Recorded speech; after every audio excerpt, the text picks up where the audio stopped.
মাগরিবের নামাজের পরে কারো সঙ্গে কথা না বলে একটি দোয়া 7 বার পড়লে আল্লাহ পাক রব্বুল আলামিন আপনার দোয়া কবুল করবেন, ঋণ মুক্তির ব্যবস্থা করে দিবেন, অভাব আল্লাহ তাআলা দূর করে দিবেন। বর্তমান আমাদের সমাজে আমরা অনেকে আমল করতে চাই না। আমলের মাধ্যমে কিন্তু আপনি আপনার জীবনটাকে পরিবর্তন করতে পারেন। আমল দিয়ে যদি আপনি আপনার জীবনটাকে সাজান, দুনিয়াতেও শান্তি পাবেন, আখিরাতেও শান্তি পাবেন। নবীজি সাল্লাল্লাহু আলাইহি ওয়াসাল্লাম আমাদেরকে এমন কিছু দোয়া শিক্ষা দিয়েছেন যে দোয়ার মাধ্যমে কিন্তু আমরা সুখে শান্তিতে দুনিয়াতে বসবাস করতে পারি। নবীজি সাল্লাল্লাহু আলাইহি সাল্লামের কাছে অনেক সাহাবায়ে কেরাম বলতেন, ইয়া রাসূলুল্লাহ, আমার সম্পদ কম, দুনিয়া আমার কাছ থেকে দূরে সরে গেছে, ইয়া রাসূলুল্লাহ কিছু দোয়া বলে দেন। আমি ঋণে জর্জরিত হয়ে আছি, ইয়া রাসূলুল্লাহ কিছু দোয়া বলে দেন। নবীজি সাল্লাল্লাহু আলাইহি সাল্লাম তাদেরকে আমল বলে দিতেন। তারা আমল করে অনেকটা উপকৃত হতো, দুনিয়াতে তারা সম্পদের মালিক হয়ে যেত।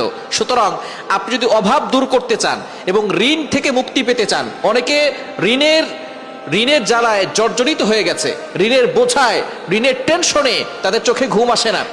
অনেকে লোন নিয়েছে, ঋণ পরিশোধ করতে পারছেন না।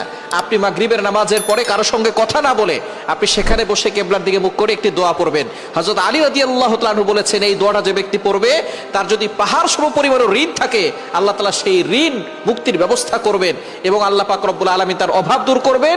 যখন আপনি ঋণ মুক্তি হবে তখন আপনি আস্তে আস্তে সম্পদশালী হতে পারবেন।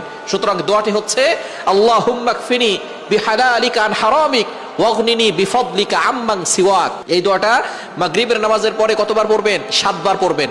7 বার পরে আল্লাহর কাছে দোয়া করবেন, দেখবেন আল্লাহ তাআলা আপনার সকল দোয়াগুলো কবুল করবেন, আল্লাহ আপনার অভাব দূর করবেন, বিপদ আপদ থেকে আল্লাহ হেফাজত করবেন। মাগরিবের নামাজের পরে আমলটি করবেন, ফজরের নামাজের পরেও আমলটি করতে পারেন। এছাড়া যদি ঋণ আপনার বেশি হয়ে যায়, সব সময় দোয়াটি পড়বেন, আল্লাহুম্মা কফিনি বিহালালিকা আন হারামিক ওয়াগনিনি বিফদলিকা আম্মান সিওয়াক। আল্লাহ পাক রব্বুল আলামিন আপনার ঋণ মুক্ত করে দিবেন, আল্লাহ তাআলা অভাব দূর করবেন, সম্পদশালী বানিয়ে দিবেন। সম্পদের প্রয়োজন আছে, আপনি হজ করতে যাবেন, বিমান ভাড়ার জন্য টাকা পয়সার দরকার আছে না নাই? যাকাত দিতে হলে যদি আপনি যাকাত দেওয়ার নিসাব পরিমাণ মালিক না হন, তাহলে আপনি যাকাত দিতে পারবেন না। আপনি নিসাব পরিমাণ মালিক হলে আপনি